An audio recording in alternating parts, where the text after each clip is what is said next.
Hello and welcome. Violence continues to rage between Israel and the Palestinians themselves in a week that marks the 40th anniversary of the 1967 Arab-Israeli War. Well, early on Wednesday, for example, 2 Palestinians were killed in an Israeli raid against suspected militants in the West Bank and Gaza. The move comes in response to an increasing number of rocket attacks from Gaza against towns in Israel. Taking this into account, it's not really the ideal time for someone to step into the role of United Nations Special Envoy to the Middle East, but it's a job that has to be done. The UN has tried to embrace the vital role of providing humanitarian assistance, mediating in times of crisis, and even managing refugee camps that Palestinians have called home for the past 60 years. And while there have been numerous UN resolutions regarding the Arab-Israeli conflict, most of them go unheeded. So how can the UN better fulfill its role in the region? And don't forget, we do take your phone calls and mobile phone texts on this program. The numbers are at the bottom of your screen now. But I'm pleased to be joined by Michael Williams, the man who's just been appointed by the United Nations Secretary General to be the Special Envoy to the Middle East and to the quartet of countries looking for a peaceful solution between the Israelis and Palestinians. Mr. Williams, welcome. Thank you very much for joining us. Pleasure to be with you, Rez. Sir, I have to kick off by saying now you've got the hot seat. You've taken over from Alvaro de Soto. I appreciate you're doing one of the first interviews on this show. I have to ask you, how have you found these first few initial weeks in the job? Well, I mean, they've been very busy weeks. I've been in the region talking to Israel and the Palestinians. I went to see President Abbas in Gaza about 10 days ago, just after the height of the violence between the various Palestinian groups. And I've also had time to go to key regional countries like Egypt and to discuss the situation both with the Egyptians and with the Arab League. Tomorrow I will leave again for another visit to the region, back to Israel and Palestine, and also I hope to Syria.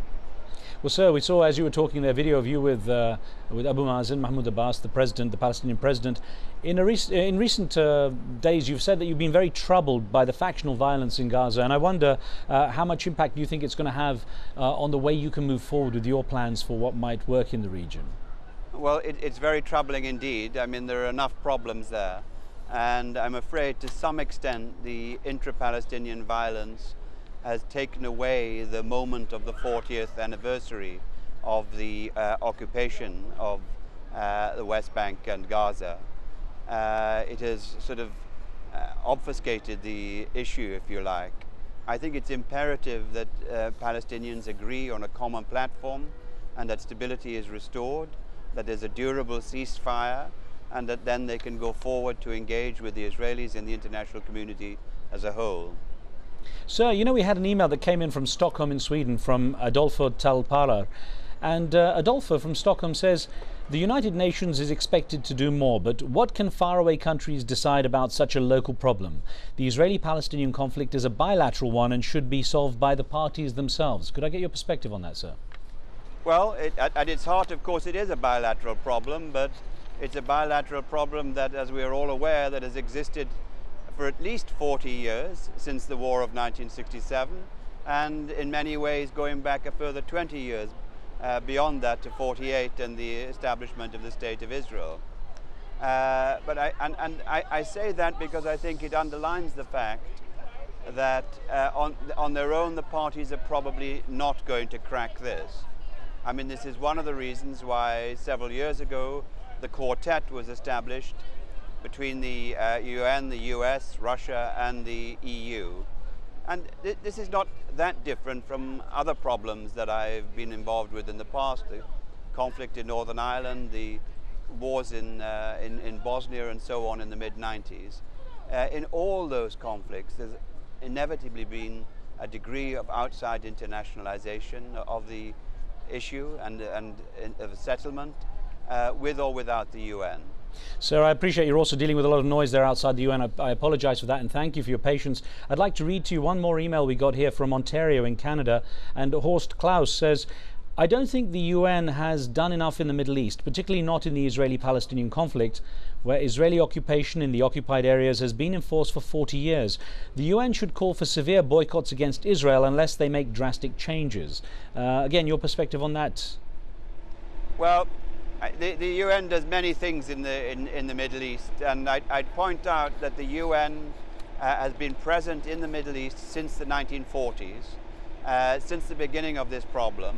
And one of the things that the UN does, of course, is to sustain the still hundreds of thousands of Palestinians who live in refugee camps through UN agencies and above all through UNRWA.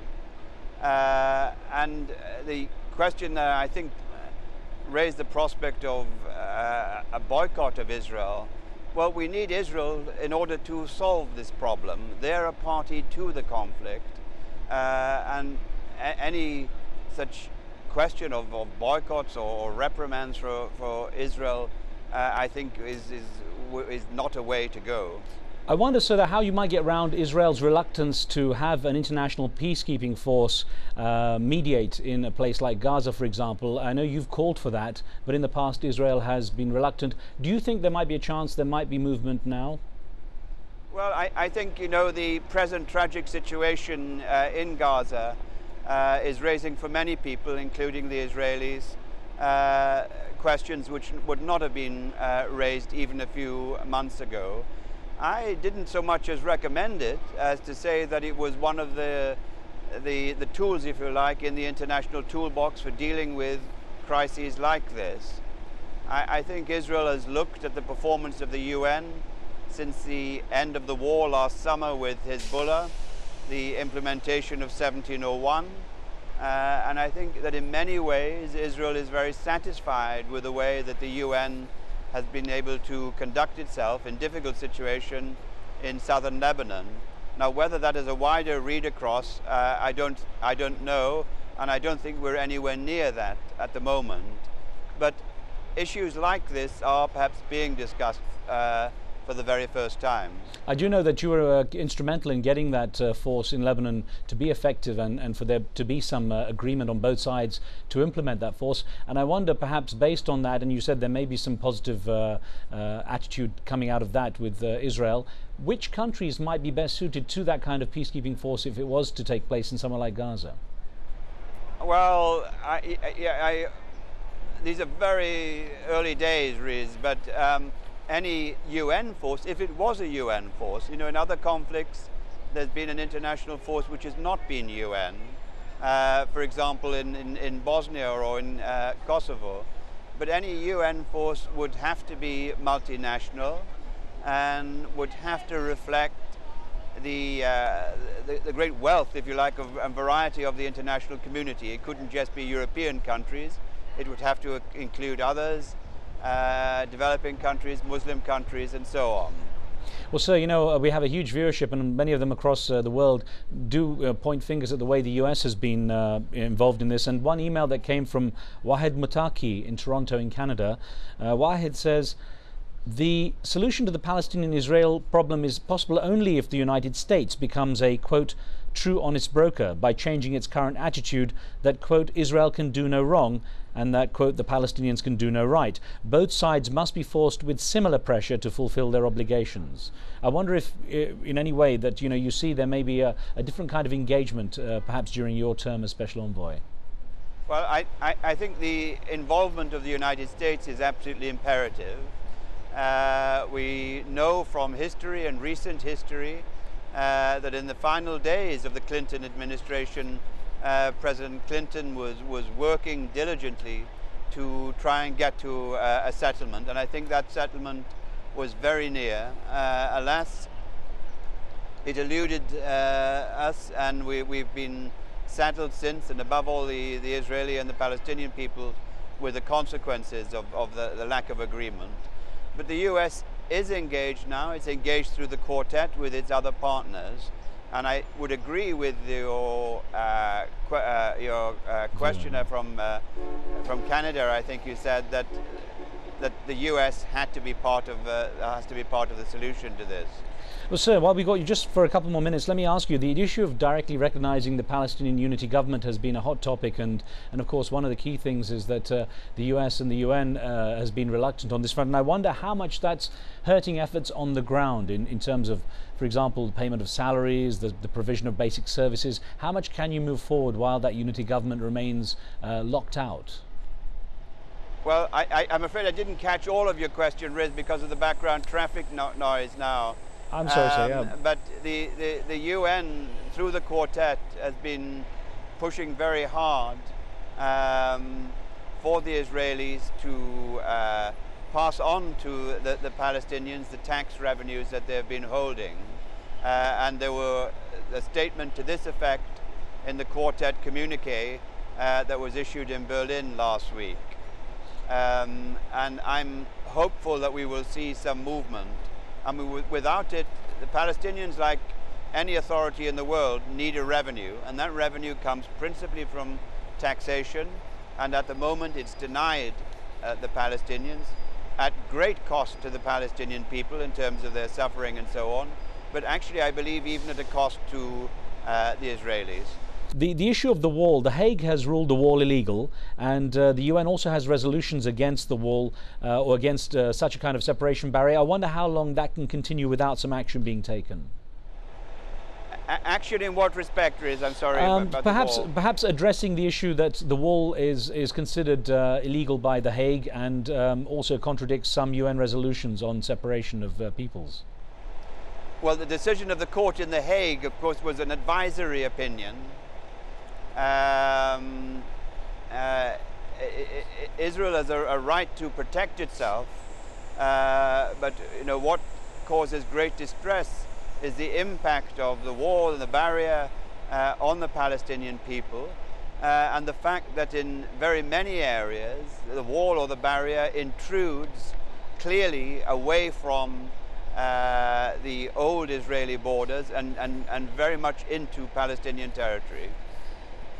So let's look at your next steps then as the Special Envoy. Having just started the job, you've had a chance to travel out to the region. What are your next steps in terms of what you would like to achieve in the coming months? Well, I think, you know, the situation on the ground is bleak in many ways, and we've referred to the violence in Gaza, the Israeli military attacks in recent days and weeks. But there are other more hopeful signs, and one thing that I lay great emphasis on, and I know the Secretary General does, is the Arab Peace Initiative launched by the Arab League.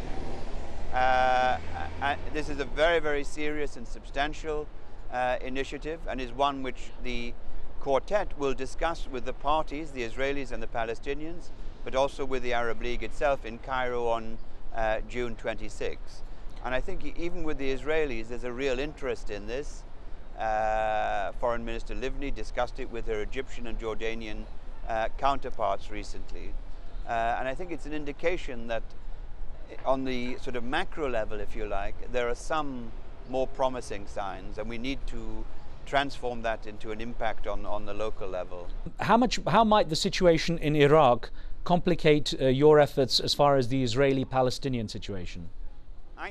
I mean, serious though the situation in Iraq is, I don't think it has a direct implication on the Israel-Palestine question. All right. Well, Michael Williams, thank you, sir, for joining us. I apologize you had to deal with half of New York's traffic. We had a problem with our studio indoors and had to beg your forgiveness for joining us outside there in that noise. Thank you very much, and good luck with your mission into the Middle East, and we'll speak to you again under slightly quieter circumstances next time, sir. I hope so. Thank you very much. Thank you. Thank you, sir. And thank you for being with us. Before we go, let me read you a couple of emails of the many we got for Michael Williams. This one came from M.N. Baig in Alberta in Canada, who says, "The UN is very good at passing resolutions which are of interest to the West. So far, the UN has failed the Arab people, and the main reason for this is the UN machinery does not move without the approval of the US, UK and France. What is the point of keeping a cow that doesn't give milk?" Another email we had here was from Muad in Saudi Arabia, and Muad says, "Why aren't the UNSC, the UN Security Council members, and the Secretary General not complaining about or addressing the US representatives' abuse of the veto power that continuously stops all resolutions against Israel and gives Israel the green light to continue its war against the Palestinians?" Of course, many responses from you on this particular topic, and we'll get those into our next show on this subject. We thank you for being with us on this. On tomorrow's show, which my friend and colleague Anand Naidu will be covering for me, we speak to the President of Senegal, Abdoulaye Wade. Don't forget, if you have any thoughts about pressing issues around the world, including any questions for the Senegalese president, send your emails to riz@aljazeera.net. We'll see you next time. Don't forget, Street Talk is coming up next.